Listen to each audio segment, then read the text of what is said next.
देखिए, बीपीएससी की 17वीं जो परीक्षाएं होने वाली थी उसमें नॉर्मलाइजेशन और रीओपन फॉर्म, साथ ही साथ डेट जो है एक्सटेंड करने की मांग को लेकर जो है आज अभ्यर्थी फिर से जो है बीपीएससी कार्यालय गए थे और एक जो अभ्यर्थी थे, अभ्यर्थियों का डेलीगेशन था, वो आयोग के अध्यक्ष से मिले और बातचीत की। उन्होंने ये भी कहा कि अभी भी कोई भी बातें जो है वो स्पष्ट नहीं की गई हैं, लेकिन क्या कुछ बातें हुई हैं, एक बार आप सुने। कि 80,000 लोगों के कारण हम 4 लाख लोगों को परेशान नहीं कर सकते। ये आयोग 80,000 को अलग देख रहा है और 4 लाख को अलग देख रहा है। वो ये नहीं समझ पा रहे हैं, ये नहीं सोच पा रहे हैं कि 4 लाख जो परेशान हुए हैं अभी, उनकी बातों को ये नहीं समझ पा रहे हैं। और हमारे सीएम सर ने इस बात को समझा है।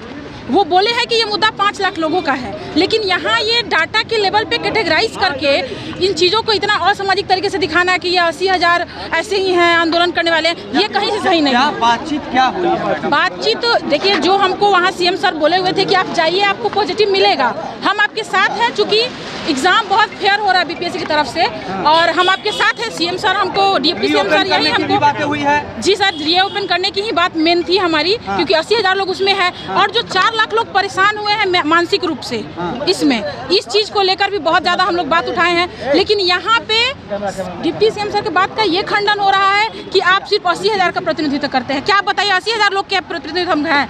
हम 4 लाख लोग और जो मानसिक रूप से परेशान हुए हैं, जो डेट बढ़ाने की मांग कर रहे हैं, अभी फॉर्म रीओपन करने की बात कर रहे हैं। आयोग ने क्या कुछ कहा है? आयोग ने ऐसा कहा है कि अभी हम सोच रहे हैं, विचार रहे हैं। वो सामाजिक रूप से इस चीज को नहीं ले रहा है कि बच्चे कितने परेशान हो जाते हैं। मतलब क्लियर अभी कुछ बात नहीं हुआ है, क्लियर नहीं हुआ है। बात को फंसा दिया गया मैडम, बात फंसा दिया गया है। नहीं, कह नहीं सकते हैं कि एग्जाम होगी कि नहीं होगी। डिप्टी सीएम सर का पूरा कंपैशन हम स्टूडेंट्स के साथ है।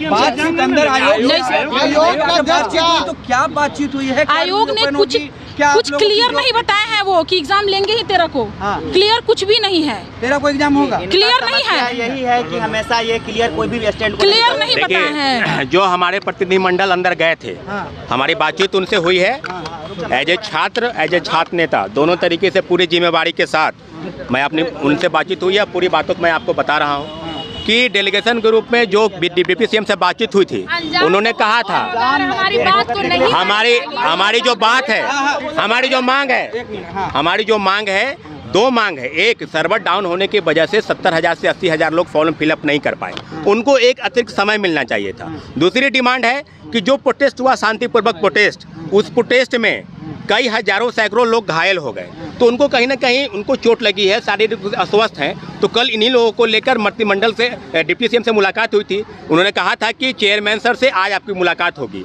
मुलाकात के बाद चेयरमैन सर अभी भी उपापोह की स्थिति में है। आज कह रहे हैं कि शाम तक एक डिस्प्यूट करेंगे, हम बातचीत कर रहे हैं। एक उपापोह की स्थिति जैसे बनी हुई है। लेकिन आपके चैनल के माध्यम से हम आग्रह करते हैं बिहार सरकार से, माननीय मुख्यमंत्री जी से, कि हमारी मांग बिल्कुल जायज है। सबूत नहीं मिला। देखिए, जो चीज़ें दी गई है एविडेंस के रूप में, सैकड़ों लोग घायल हैं, किन्हीं को पैर में चोट लगा है, किन्हीं को हाथ में चोट लगा है, किन्हीं को पैर टूट गया है, तो ये अतिरिक्त समय वो चाहते हैं। दूसरे तरीके से बात की जाए तो हम लोग ये चाहते हैं कि बीपीएससी द्वारा आयोजित, जिसमें सबसे बड़ी बहाली है इस राज्य की 2035 पद, जिसमें कई हजारों लोग अभ्यर्थी शामिल हो पाए, वो शामिल नहीं हो पा रहे हैं, फॉर्म फिलअप नहीं कर पाए हैं, उनको एक समय चाहिए था। इन्हीं सब मांगों को लेकर तो बीपीएससी तो खुद उपापोह की स्थिति में है। लेकिन आग्रह है कि नॉर्मलाइजेशन को लेकर जो विवाद था, जो पटाक्षेप हुआ, लेकिन अभी भी हमारी 2 अतिरिक्त डिमांड जिसको लेकर पूरी होनी चाहिए थी, उस पूरे होने को लेकर ज्ञापन जो है अंदर सौंपा गया है। चेयरमैन सर बोल रहे हैं कि बातचीत चल रही है,